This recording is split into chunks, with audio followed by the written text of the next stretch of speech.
Hello, cohort. Hello, Dr. Gorman. Welcome to my discussion leader. My article is titled, From Deficit Remediation to Capacity Building, Learning to Enable Rather than Disable Students with Dyslexia. So let's just get right into it. So this article is a focused literature review on the history of the deficit view of dyslexia and the alternative neurodiversity view.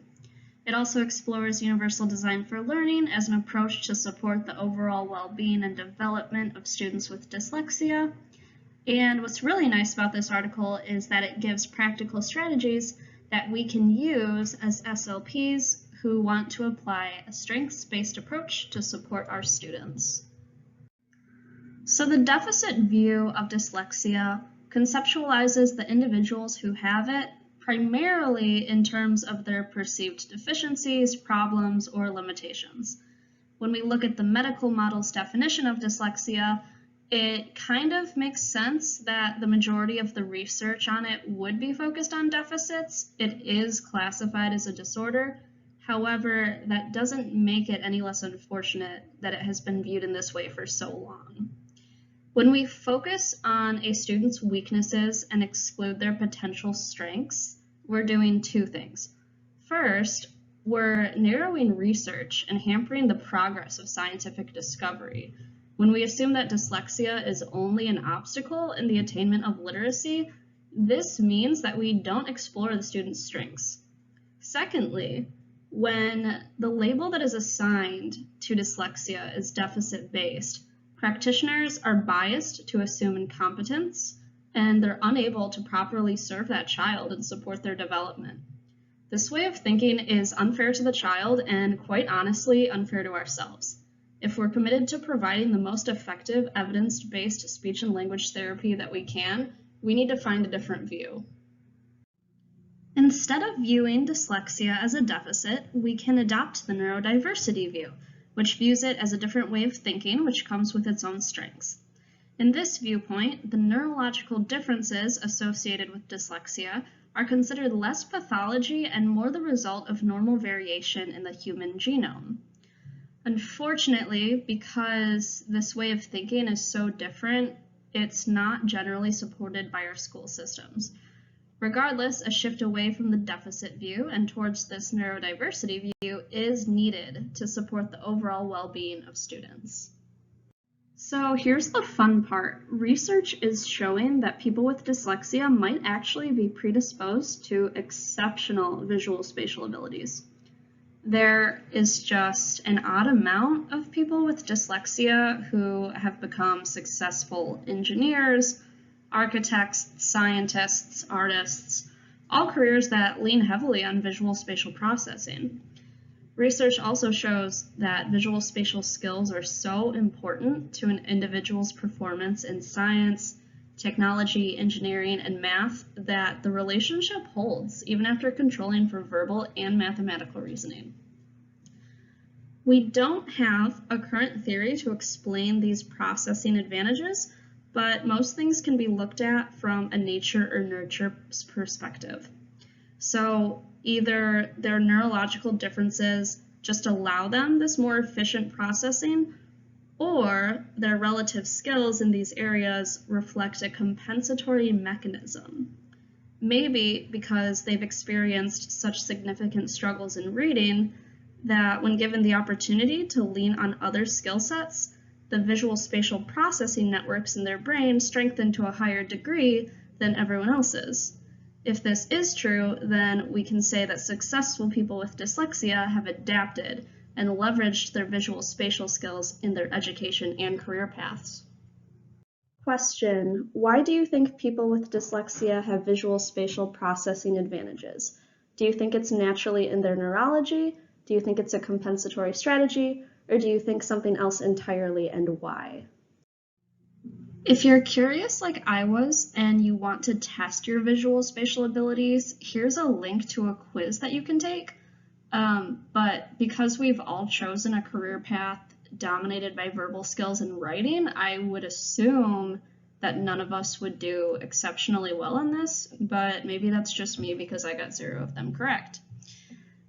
Interestingly enough, My mom has dyslexia, so I had her take this quiz, and as to be expected, she did phenomenally well. She got 10 out of 10 of them correct, and when I asked her why she thought this was her response. She said, "I feel it's a skill I've developed to rotate and flip letters so that I can read." This is endlessly interesting to me because even though we know that dyslexia is phonologically based, people who have it often report that the letters on the page are flipping themselves around and mixing themselves up. So mental rotation of an object might be a skill that kids with dyslexia cultivate in an attempt to read. Question: if you took the quiz, what were your results? Otherwise, do you have any intuition into how your spatial skills compare to your verbal skills? When strengths-based approaches are applied to learning experiences, it improves student self-development, motivation, and their academic outcomes. These approaches help the students improve on their areas of weakness, but it also builds on their unique areas of strength. We always talk about how our ideas that are ideal are not always feasible, but instructing students who have dyslexia using this type of approach would not require a huge change in practice or large investments in time or materials. All that would be required is a shift in mindset. The Universal Design for Learning is an example of a strengths-based approach. And in this context, the word universal does not mean one size fits all. It means that the learning experience needs to be designed to accommodate the widest range of learner needs as possible. Under UDL, it is assumed that everyone learns differently, and this is the rule, not the exception to it. It views disability as a type of variability within the population that is not typically attended to within our learning environments. UDL also states that barriers to learning are a result of a poorly designed interaction with the curriculum, not due to the capacities of the learner. So it's up to us to remove these barriers. This does not mean removing all of the struggle. Struggle is a natural and even necessary part of the learning process, but it does mean that a certain amount of struggle is unnecessary and counterproductive. Construct-irrelevant barriers are part of a poorly designed assessment. They're more reflective of what a learner cannot do than what they can do. For example, if a student with dyslexia is given a math test solely composed of word problems, then their performance on it is likely to be a reflection of their reading skills, not their math skills, and that's not what we're supposed to be testing. The design of the test renders the student disabled. We need to create enabling learning environments to reduce these types of irrelevant barriers as much as possible. When irrelevant barriers are removed from the learning environment, it reduces the emotional and cognitive load on the learner and frees up a lot of their mental space. So the obvious question for us as SLPs should be, how are we supposed to avoid written text in the therapy room? Well, we can't. That's not the best approach, and it's also not realistic, but we do really need to pause and ask ourselves, when is written text a barrier and when is it a facilitator? Remember that many students with dyslexia have experienced failure in reading over and over again, so a lot of them report having negative emotions about reading, and this means that our use of text may influence their emotional response and subsequently their performance. So here's an example. Let's say you're working with a student who has dyslexia and your goal is inferencing at a paragraph level. Being able to inference is a higher level literacy skill that's needed for deep engagement with a text, but the goal is inferencing, not reading fluency. So in this case, text is an irrelevant barrier. Following UDL guidelines, we can remove the text barrier by providing the student with multiple means of representation. We can read the text aloud as they follow along, or use pictures related to the scene being described. The irrelevant text barrier is removed, the emotional state of the student is supported, and an enabling learning environment is created. In this article, they provided another example of how barriers can be removed by using technology. Research shows that students with dyslexia can excel in science as long as appropriate supports are available to reduce literacy-related barriers. So I'm sure we all remember our science notebooks. There's research to show that these are an effective tool to support active science learning and scientific literacy. But as you'd expect, paper and pencil science notebooks are a barrier to students with language-based learning differences, such as dyslexia. Because they lack proficiency in reading and writing, they are unable to benefit from those notebooks. To remove this barrier, students can be provided with both text-to-speech and speech-to-text technology.